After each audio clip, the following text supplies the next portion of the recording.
Assalamualaikum warahmatullahi wabarakatuh. Hai semua, jumpa lagi di channel YouTube Braisel Cooking. Apa kabar semuanya? Semoga dalam keadaan sehat walafiat dan rezeki yang melimpah. Amin amin ya Allah ya rabbal alamin. Dan ini saya masih buat donat frozen, masih tetap dalam orderan donat frozen. Oke, langsung aja kita ke cara pembuatannya. 500 gram tepung protein tinggi, saya pakai cakra kembar. Kemudian tambahkan 60 gram gula pasir, kemudian tambahkan 30 gram susu bubuk, lalu 7 gram ragi instan, dan 2 gram bread improver. Kemudian aduk semua bahan kering hingga tercampur rata. Kemudian tambahkan susu cair yang sudah dicampur dengan 2 butir telur. Ini diaduk rata ya, kemudian kita tuang ke adonan atau ke tepungnya. Lalu aduk sampai tercampur rata. Masukkan secara bertahap agar tidak kelembekan ya. Dan untuk cairannya ini saya buat takaran di 290 ml, tapi nanti jika kurang lembek boleh ditambahkan kembali ya susunya ataupun airnya. Nah, jika ada teman-teman yang tanya boleh nggak sih diganti air biasa, boleh banget ya, mau diganti air suhu ruang ataupun air es itu boleh ya. Dan untuk susunya boleh juga suhu ruang ataupun susu dingin itu boleh ya. Oke, setelah di mixer setengah kalis, masukkan 50 gram butter. Ini saya pakai jenis BOS. Jadi ini agak berminyak gitu ya. Kemudian tambahkan 7 gram garam. Dan untuk jenis butter BOS ini biasanya lebih berminyak-minyak ya gitu, agak basah. Makanya ini saya kurangi 50 gram. Kemudian ini juga tawar ya. Jadi untuk garamnya agak sedikit dibanyakin ya, makanya saya pakai 7 gram. Tapi jika teman-teman menggunakan margarin, untuk garamnya dikurangi ya, 5 gram atau 4 gram ya. Oke, setelah kalis ini kita pindah ke papan kerja. Ini saya bulatkan terlebih dahulu ya supaya permukaannya lebih mulus. Kemudian ini akan saya diamkan selama 10 menit. Nah, teman-teman, untuk cara pembuatan donat sebenarnya itu banyak cara banget ya, dan kita bisa menyesuaikan dengan keadaan suhu yang ada di tempat kita masing-masing. Jika suhu ruangnya itu dingin atau lembab ya, jadi bisa kita diamkan dulu setelah di mix adonannya ya, supaya adonannya ini lebih elastis dan lebih lentur gitu ya. Oke, ini saya timbang rata, ini saya timbang seberat 20 gram, dan untuk satu resep ini dengan berat adonan 20 gram menghasilkan 49 donat ya. Terkadang kalau memang lagi bagus ya bisa menghasilkan 50 biji donat ya. Tapi mungkin itu tergantung tepungnya kali ya teman-teman.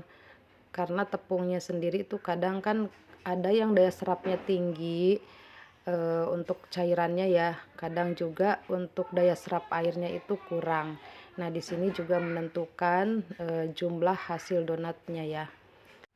Oke, ini saya istirahatkan selama kurang lebih 15 menit. Dan untuk resting adonan teman-teman, bila perlu itu boleh di resting ya. Jika tidak perlu, jadi tidak usah di resting ya teman-teman. Karena kalau adonan sudah mengembang itu tidak perlu di resting lagi ya teman-teman. Langsung aja ke proses selanjutnya, dipipihkan. Dan ini akan saya pipihkan dulu semuanya. Ini saya akan lakukan 2 kali degazing ya teman-teman, yang tujuannya supaya adonan ini lebih elastis, lebih mudah dibentuk dan lebih lentur gitu ya. Jadi dibentuknya itu lebih mudah.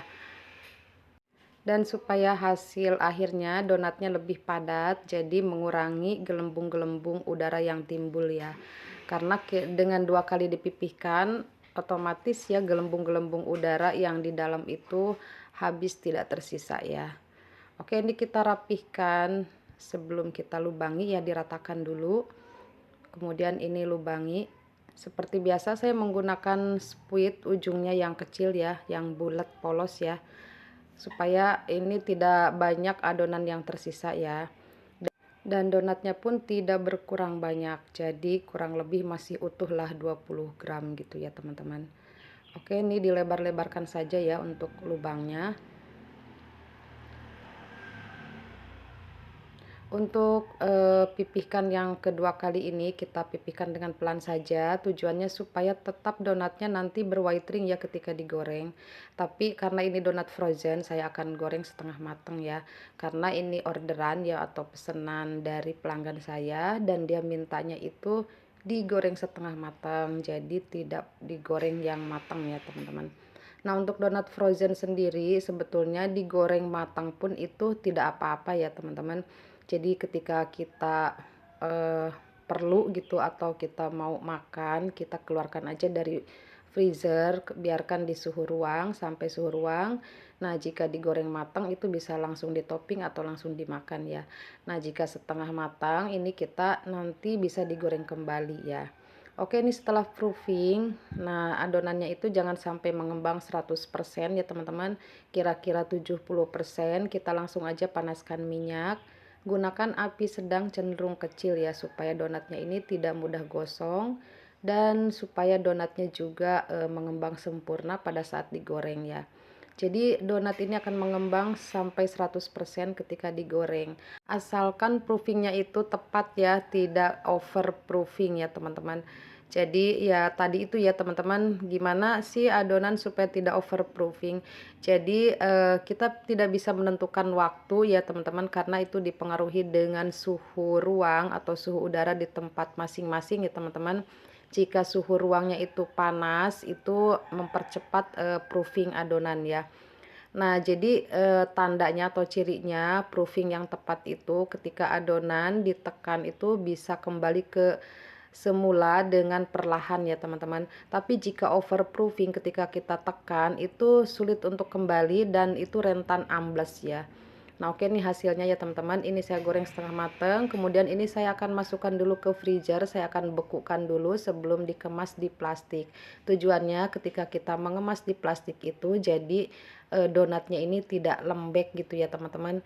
Khawatir kan kalau ketindih gitu ya teman-teman, jika tidak beku ya kondisinya donatnya nanti malah akan apa ya, penyet gitu ya, jadi amblas gitu ya.